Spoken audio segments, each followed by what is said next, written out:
Break के बाद हम हाजिर हैं स्पेशल में। अब बात कमाल के हुनर की। छत्तीसगढ़ की राजधानी रायपुर के अभनपुर तहसील में एक ऐसा कलाकार है जो मिट्टी, पत्थर और लकड़ी से नहीं बल्कि नारियल से सुंदर कलाकृतियां बनाते हैं। ऐसी कलाकृति जिसे देखकर लोग आश्चर्यचकित हो जाते हैं। ये कलाकार एक नारियल में ही भगवान, नेता और फिर अन्य कोई कलाकृति पल भर में बना देता है। दिन रात मेहनत करके हेमराज जोशी सामान जमा करते हैं और फिर बड़े ही भक्ति भाव और लगन के साथ नारियल पर भगवान की मनमोहक कलाकृतियां बनाते हैं। हेमराज इस कला को अपने तक सीमित नहीं रखना चाहते हैं। वो चाहते हैं कि इस कला का प्रचार प्रसार हो और यही वजह है कि अब वो इस कला को कुछ युवाओं को भी सिखा रहे हैं। हेमराज ने नारियल से कलाकृति बनाने की कला को जीवित रखने के लिए सरकार से मदद की गुहार भी लगाई है।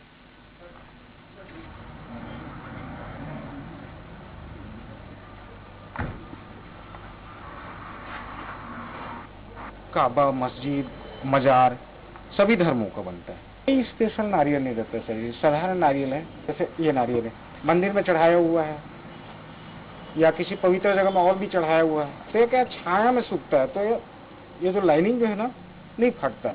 धूप में आप रखेंगे तो फट जाएगा, तो छाया में इसको सुखा के इसको बनाते हैं। अब वो अपने आप में ये कलात्मक अलग अद्भुत चीज है। वो अब उसको सीखने में बहुत सारी दिक्कतें आती, क्योंकि बारीकी से उसको करना पड़ता है। कोई भी चीज मिट्टी से बनाना है, सैंड आर्ट बनाना है, वो सब चीजें आदमी सीख ही जाता है जैसे भी हो। बट इसको साल भर 2 साल इतना बहुत ज्यादा टाइम लगता है कि बारीकी चीजें हैं इसको। अब नारियल में आर्ट बनाना तो अपने आप में एक मेहनत तो काफी है, लेकिन जो मेहनत के अनुसार जो इसको जो आमदनी है, जो पैसा है, उतना नहीं मिल पाता। वैसे तो जो भी चीज़ बनाते हैं, जैसे कोई इंसान का हो, जैसे बनाना है फोटो, तो इस प्रकार की उसका ड्राइंग पूरा मतलब एक बार देखेंगे पूरा सेम वैसी बना लेते हैं। कृति ऐसा बनाते हैं जो आप अगर खड़े हैं ना, आप अभी मैं आपको देख रहा हूँ, है नहीं, अगर मैं देखते देखते आपको बोल दूंगा कि भाई इनकी तस्वीर बनाना है, तो मेरा छोटा भाई बना देता है।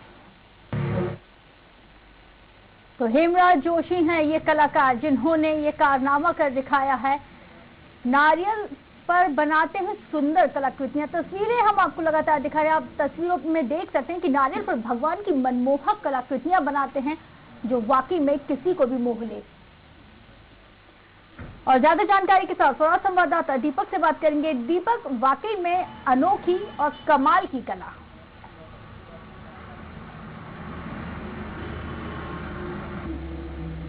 दीपक, आपको आवाज मिल रही है?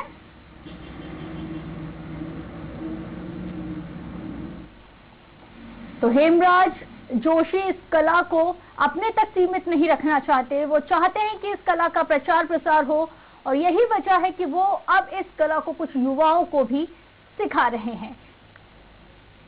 और इस वक्त हमारे साथ दीपक साहू सहयोगी कलाकार हैं, वो फोन लाइन पर जुड़ गए हैं। दीपक जी, एक अनोखी बेमिसाल कला, कैसे आप लोगों ने इस पूरे आर्ट को इजाद किया?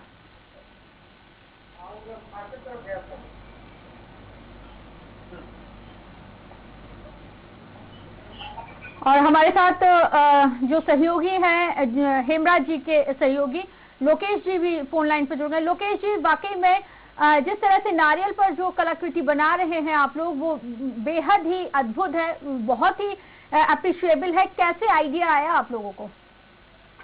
ये क्या है, अपने नारियल को अपन देखे ना, तो ऐसा लगा कि नारियल से कुछ बना सकते हैं जी। तो कोशिश किए, तो एक बना, 2 बना, ऐसे धीरे धीरे बनाते। हाँ। लोकेश जी, कितना वक्त लगता है? लगभग आधा पौन घंटा लगता है बनाने में जी। और आपने जैसे ये पूरी कलाकृति सीखी है, तो कितना वक्त लगा आपको सीखने में? मैं अभी सीख रहा हूँ। अच्छा जी। हाँ। आप जी। अच्छा लोकेश जी, आपसे हम ये भी जानना चाहेंगे कि आप लोग क्या चाहते हैं सरकार से कि जो कला आप लोगों के द्वारा जो कलाकृतियां की जा रही हो, उसको संरक्षित रखने के लिए सरकार से किस तरह की मदद आप लोग चाहते हैं? देखिए, अपन लोग जो बना रहे हैं उसमें, तो हम लोग को क्या, गवर्नमेंट को ये आर्थिक सहायता नहीं मिल पा रहा है। तो हम लोग चाह रहे हैं कि हमको कुछ आर्थिक सहायता मिले, ताकि हम अपने कलाकृति को आगे बढ़ा जी। सकें, पूरा सबके सामने में ला सकें। बिल्कुल बिल्कुल, शुक्रिया लोकेश जी हमारे साथ जुड़ने के लिए, बात करने के लिए। हेमराज जोशी जी हमारे साथ फोन लाइन पर जुड़ गए हैं। हेमराज जी, स्वागत है आपका स्वराज एक्सप्रेस पर, और सबसे पहले ढेर सारी बधाई, इतनी अद्भुत अनोखी कला हम लोगों को देखने को मिली आपके माध्यम से। Thank you ma'am. Hemraj ji, कैसे आपने इसकी शुरुआत की और कितना वक्त लगता है, आपसे जानना चाहेंगे।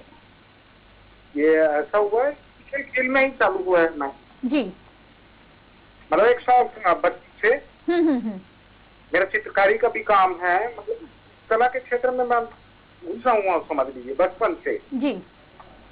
तो उसी से कुछ अलग करना चाहता था, तो बिल्कुल ये मेरे को नारियल मिला कि चलो इसी में किया जाए। बिल्कुल, अलग करने की चाह में आपने इतना कुछ अलग कर दिया कि जिस चीज को लोग वेस्टेज मटेरियल समझते हैं, जिसको फेंक देते हैं, आपने उसी चीज पे अपनी कला की कलाकृति दिखाई है। हेमराज जी, अभी तक आपको शासन प्रशासन की तरफ से किसी भी तरह की कोई मदद मिली? नहीं, अभी तक ना मदद मांगा हूँ मैडम जी, ना ही मदद मिली है। मगर मैं सिर्फ यही चाहता हूँ कि चीज को उभारूं और शासन का स्टॉल मिले मेरे को। जी बिल्कुल हेमराज जी, हम लोग भी यही चाहेंगे कि आपकी इस अनोखी कला को शासन की तरफ से मदद मिले और इसको संरक्षित करने में जो मील का पत्थर साबित हो। शुक्रिया हेमराज जी हमारे साथ जुड़ने के लिए, बातचीत करने के लिए। तो चलिए अब बात करते हैं अनोखी शादी की। नए साल में उत्तर प्रदेश के बांदा